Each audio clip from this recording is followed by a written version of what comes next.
For today's scientific investigation, you'll need the following items: honey, light corn syrup, liquid dishwashing detergent, water, vegetable oil, rubbing alcohol, and lamp oil. Other items you'll need include a tall, clear drinking glass, paper towels to help clean up messes, and small cups in which to prepare your liquids. You may also want to change the color of some of the clear liquids by using food coloring and using a small spoon to stir the food coloring into the liquid. And some people prefer to use a turkey baster to transfer the liquids into the tall glass. Hi, Mr. Riggs here. Have you ever wondered why, if you were to drop a penny into a glass filled with water, it would sink to the bottom? But if you were to drop another penny into a glass filled with oil, like vegetable oil, it would float in the oil. Well, we're going to discover why that is. We're going to use a concept called density. We're going to create a 7-layer density column using this glass and several different liquids. Now I've got about the same amount of each type of liquid, and those are honey, light corn syrup, liquid dish soap, water, vegetable oil, rubbing alcohol, and then lamp oil.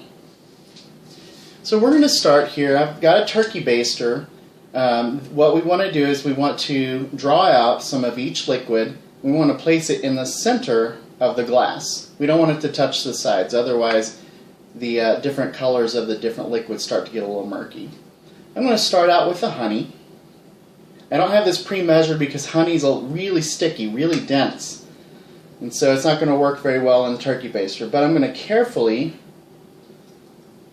open it up and take the top off here. I forgot to do that.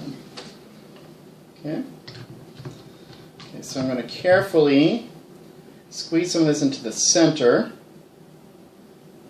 I'm going to pour quite a bit in here because I want you to be able to see the layers. This is going to be our bottom layer here. Alright. So as you see, we've got a little bit of a golden brown color from the honey at the bottom here. Next, I'm going to take some of the light corn syrup. Now you'll notice that the bottle here the corn syrup is clear, but in the cup it's red. I did add some food coloring to several of these liquids so you could better see them in the glass. So kids, make sure you ask an adult before starting this project. It is useful to have someone help you out just in case you forget what to do or if you make a mess, which is very easy to do when you're stirring in the food coloring to get the liquid to a different color. Okay, so I'm going to draw in some of the light corn syrup here. It's going to be a little messy. And actually, I might end up just pouring it gently into the center of the glass. The baster's not working out as well as I hoped it would. And as you'll see, we're creating a second layer here right on top of the honey. Okay. Ooh, it's going to be a bit of a mess. Alright, next I am going to, this is where paper towels come in handy, by the way. Next, I am going to add dish soap. A nice purple color here, a little bit different from the red.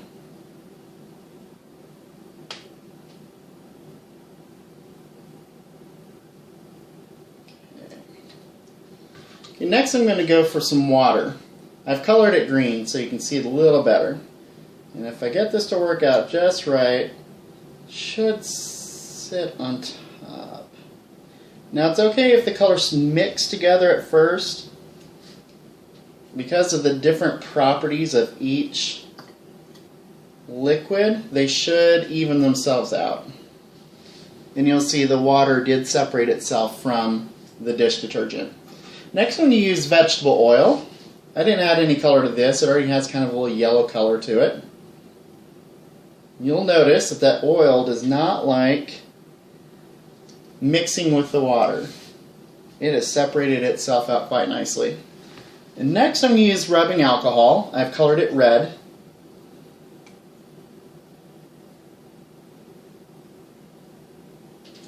You see our colors have blended a little bit. They should shake themselves out here in just a moment.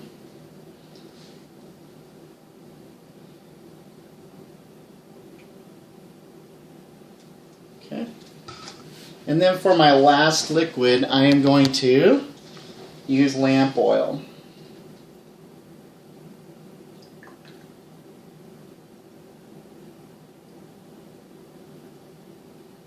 Okay.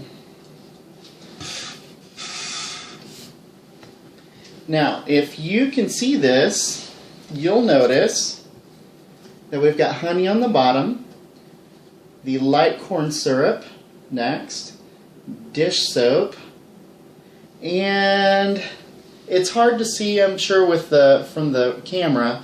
We've got a layer right here of water.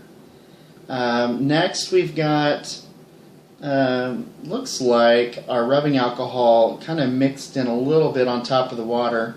We've got the vegetable oil, which is not necessarily the order I poured it in, and then the lamp oil.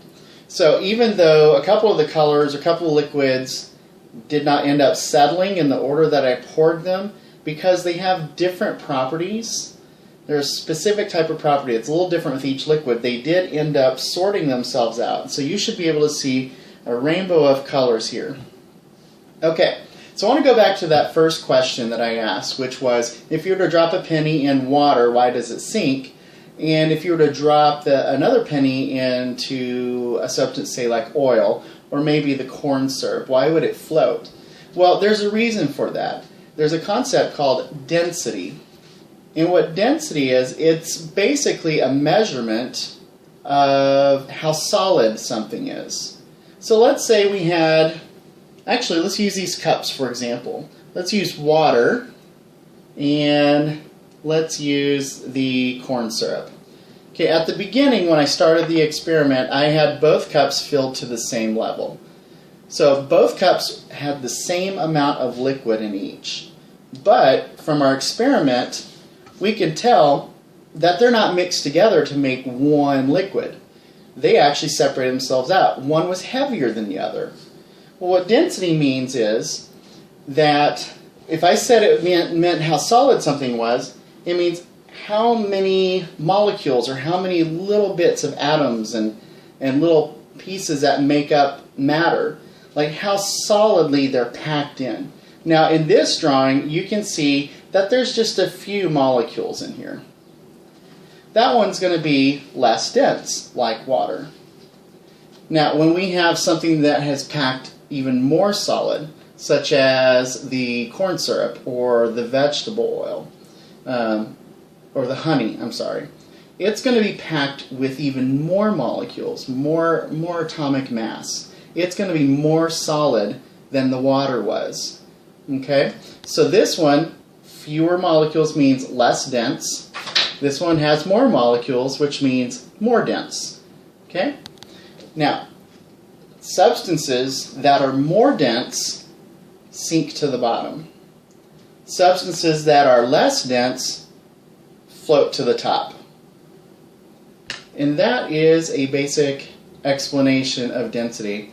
Now this is kind of a fun experiment to try at home. Like I said, make sure you ask an adult before you start this project. It can get a little messy, and some of these chemicals can be kind of dangerous to work with, so make sure you ask an adult for help. Alright, that is it for today. Thank you for watching.